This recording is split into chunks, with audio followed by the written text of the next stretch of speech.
قرآن ہے نعت مصطفیٰ، محبوب کے بیان کا کیسا انوکھا ڈھنگ ہے۔ اعلیٰ حضرت نے ایک مقام پہ فرمایا بسم اللہ الرحمن الرحیم، اللہ کے نام سے شروع۔ اعلیٰ حضرت فرماتے ہیں اللہ کے نام سے شروع۔ قرآن کی ابتدا یہیں سے بسم اللہ الرحمن الرحیم، اللہ کے نام سے شروع۔ اعلیٰ حضرت فرماتے ہیں بسم اللہ، اللہ کا نام۔ نام کا معنی کیا ہوتا ہے؟ نام کس کو کہتے ہیں؟ نام کی ڈیفینیشن کیا ہے؟ اعلیٰ حضرت فرماتے ہیں نام کہتے ہیں پہچان کو، نام کہتے ہیں پہچان کو۔ یہ سب مرد ہیں، یہ سب آدم کی اولاد ہیں، لیکن ظاہر سی بات ہے کہ ان میں اگر کسی کا کوئی نام نہ ہو تو آپ ان کو پہچان نہیں پائیں گے۔ اتنے علماء یہاں پر بیٹھے ہوئے ہیں، حفاظ اور قرہ بیٹھے ہوئے ہیں، اگر ان میں سے کسی کا کوئی نام نہ ہو تو آپ پہچان نہیں پائیں گے۔ تو نام کا معنی کیا ہوتا ہے؟ پہچان کے۔ اب اللہ کے نام سے شروع، اس کا مطلب کیا ہوا؟ اللہ کی پہچان سے شروع، اللہ کے نام سے شروع یعنی اللہ کی پہچان سے شروع۔ گویا قرآن کی ابتدا ہو رہی ہے اللہ کی پہچان سے۔ تو اللہ کی پہچان ہے کہ ذرا وہ بتائیے، اللہ کی پہچان کیا ہے؟ سبحان اللہ، کتنا بہترین نقطہ بیان کرتے ہوئے اعلیٰ حضرت فرماتے ہیں، حدیث یاد کیجئے، رسول پاک صلی اللہ علیہ وسلم نے حدیث قدسی ارشاد فرمائی کہ اللہ فرماتا ہے کنتو کنزم مخفیا، اللہ فرماتا ہے کہ میں ایک چھپا ہوا خزانہ تھا تو میں نے چاہا کہ میں اپنی پہچان کراؤں، تو اے محمد میں نے تجھے اپنی پہچان بنا کر کے بھیجا ہے۔ اس کا مطلب ہے اللہ کے نام سے شروع یعنی اللہ کی پہچان سے شروع۔ اور اللہ کی پہچان کون ہے؟ مصطفیٰ جان رحمت ہے۔ اس کا مطلب ہے کہ نام خدا کا لیا جا رہا ہے مگر ذکر حقیقت میں مصطفیٰ کا کیا جا رہا ہے۔ سبحان اللہ، سبحان اللہ، نعرہ ختم نبوت زندہ باد، نعرہ ختم نبوت زندہ باد، لبیک لبیک لبیک یا رسول اللہ، لبیک یا رسول اللہ۔ رفیقان محترم، دنیا لاکھ چاہے کہ نبی کے ذکر کو مٹا دے، وہ خود سر پٹک پٹک کر کے اپنا وجود ختم کر دیں گے، مگر رسول پاک کا ذکر نہ مٹا ہے نہ مٹے گا۔ لاکھ دشمن اپنی دشمنی میں غلط پروپیگنڈا کریں مگر وہ سر پٹک پٹک کر کے اپنا وجود فنا کر دیں گے۔ مصطفیٰ کا ذکر کل بھی ہو رہا تھا، آج بھی ہو رہا، انشاءاللہ صبح قیامت تک ہوگا، بلکہ قیامت میں انہی کا ہوگا، انہی کا ہوگا۔ فقط اتنا سبب ہے انعقاد بزم محشر کا کہ ان کی شان محبوبی دکھائی جانے والی ہے۔ اعلیٰ حضرت فرماتے ہیں ہم آئے یہاں تمہارے لیے، اٹھے دی وہاں، چنی لو چنا تمہارے لیے، بنے دو جہاں۔ اس لیے جو لوگ غلط فہمی کا شکار ہیں انہیں چاہیے کہ اپنے عقل کے دروازوں کو کھولیں۔ بہت ایک مشہور بات ملے اسلام میں کیا ہے؟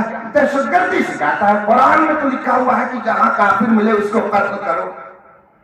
معاذ اللہ رب العالمین۔